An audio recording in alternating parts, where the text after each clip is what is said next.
Halo semuanya, jadi pada kesempatan kali ini kita bakal bahas mengenai modul 3 tentang chapter 11, yaitu Corporations, Organizations, Share Transaction, Dividends, and Retained Earnings.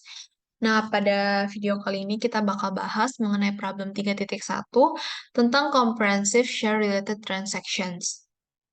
Nah, di problem 3.1 ini ada equity accounts yang diinformasikan pada tanggal Januari 1, 2021. Kemudian, selama 1 tahun, ada transaksi-transaksi yang terjadi. Kita diminta untuk buat jurnalnya, terus equity section, sama kita diminta untuk cari nominal value per share and book value per share dari transaction yang ada di atas. Nah, pertama kita bakal buat dulu jurnalnya. Di sini kita diminta, di sini pada tanggal 1 Januari ada issued 12.000 ordinary shares for cash yang worth-nya itu 150.000. Berarti jurnal akan kita buat itu cash on share premium ordinary dan cash share capital ordinary, di mana cash-nya itu 150.000. Terus share capital ordinary-nya itu kita dapat 12.000, kita kali dengan par value-nya itu $8. Berarti kita dapat 96.000. Nah, share premium ordinary-nya itu tinggal kita kurangin aja 150.000 dikurang dengan 96.000 bakal kita dapat 54.000.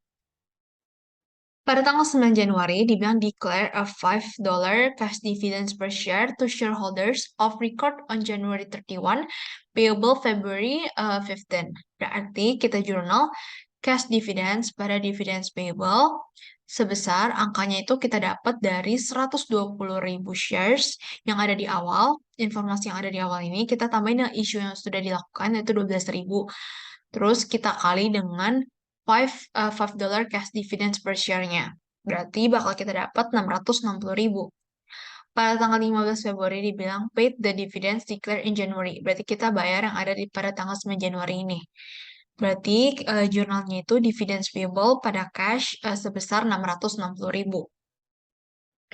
Nah, pada tanggal 10 Maret dibilang kalau ada issued 2.500 ordinary shares for a land worth 30.000. Berarti pada tanggal 10 Maret ini kita jurnal land on share premium ordinary and share capital ordinary, di mana landnya itu sebesar 30.000, share capital ordinary-nya itu sebesar 2.500 dikali dengan par value-nya yaitu 8, bakal kita dapat 20.000. Nah, terus untuk share premium ordinary-nya sama, tinggal kita kurangin aja, bakal kita dapat 10.000. Pada tanggal 10 April, dibilang declare a 4% share dividends to shareholders of record on April 21, distributable May 10, di mana on April 1, the market price of the shares was 10 per shares. Nah, berarti jurnal untuk tanggal 10 April ini adalah share dividends on ordinary share dividends distributable pada share premium ordinary juga, di mana share dividends-nya itu bakal kita dapat 53.800.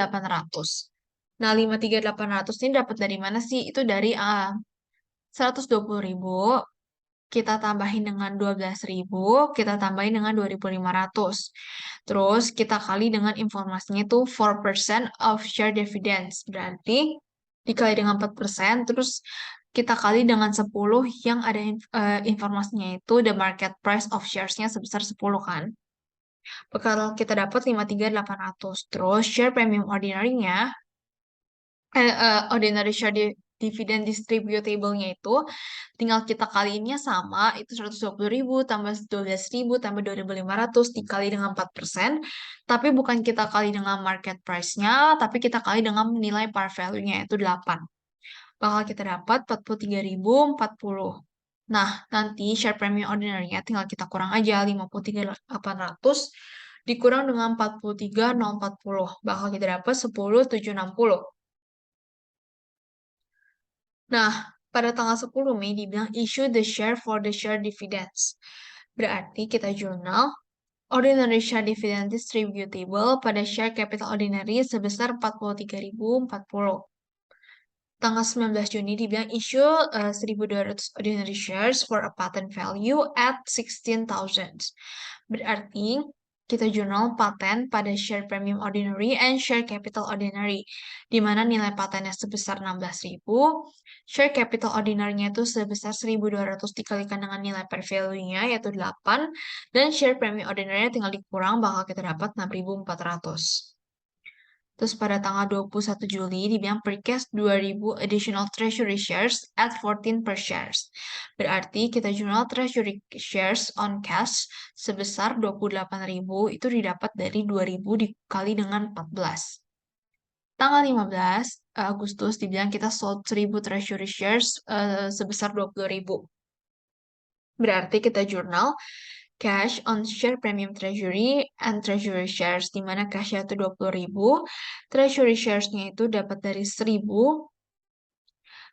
dikalikan dengan 14. 14 ini dapat dari harga pada saat kita membeli treasury shares-nya, itu $14 per shares.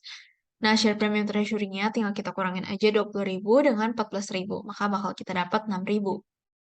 Terus tanggal 26 September dibilang kita announce a 2-for-1 share split. The market price per share prior to announcement was 10. The new par value is $4. Nah, berarti kita ini tuh no entry karena kita cuma announce aja.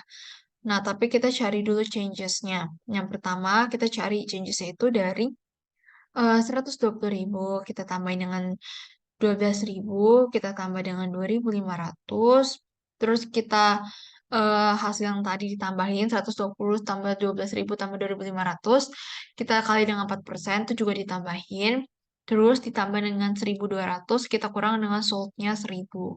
Bakal kita dapat 140.080.